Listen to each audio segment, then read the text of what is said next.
இவர் வந்து ஆந்திராவில் வேலை பார்க்குறாரு. ஒரு வெளியில தாபான்னு சொல்லக்கூடிய ஒரு இந்த ரோட்டோர கடைன்னு நம்ம சொல்லுவோம் இல்லையா, அந்த மாதிரி இடத்துல இவர் வேலை பார்க்குறாரு.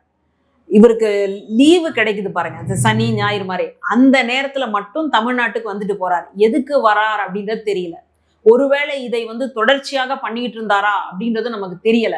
ஏன்னா அந்த நேரத்துல மட்டும் வராரு, மறுபடியும் அங்கேயே போயிடுறாரு அப்படின்னு சொல்லும் போது அப்போ ஏதோ ஒரு நோக்கம் இருக்கு இல்லையா.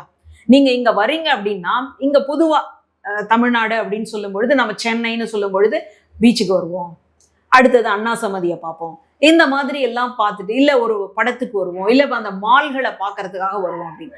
ஆனா இங்க என்ன நடந்திருக்கு அப்படின்னு சொன்னா, அந்த திருவள்ளூர் மாவட்டத்துல அவங்க சொல்லக்கூடிய அந்த கும்மிடிப்பூண்டி, ஆரம்பாக்கம்னு சொல்லக்கூடிய பகுதிகள் எல்லாம் ஒன்றும் பெருசா பொழுதுபோக்குக்கான சாதனங்கள் ஒண்ணுமே இல்லை. அப்ப அவர் அந்த இடத்துக்கு வந்து நிக்கிறாருன்னா, இதுக்கு முன்னாடி இந்த மாதிரி ஏதோ பண்ணியிருப்பாரோ அப்படின்னு வந்து நமக்கு வந்து தோணுது.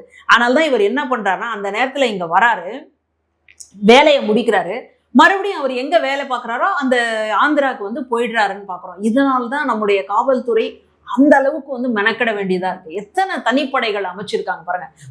கிட்டத்தட்ட 30 தனிப்படைகள் அமைச்சு தேடி, அதுலயும் குறிப்பிட்டு என்ன அப்படின்னு காவல்துறையை வேற சன்மானம் அறிவிச்சிருக்கு, 5 லட்சம் அப்படின்னு. அதுக்கப்புறமா பொதுமக்கள் வந்து அந்த சாயல்ல இருக்கக்கூடியவங்களெல்லாம் பார்த்து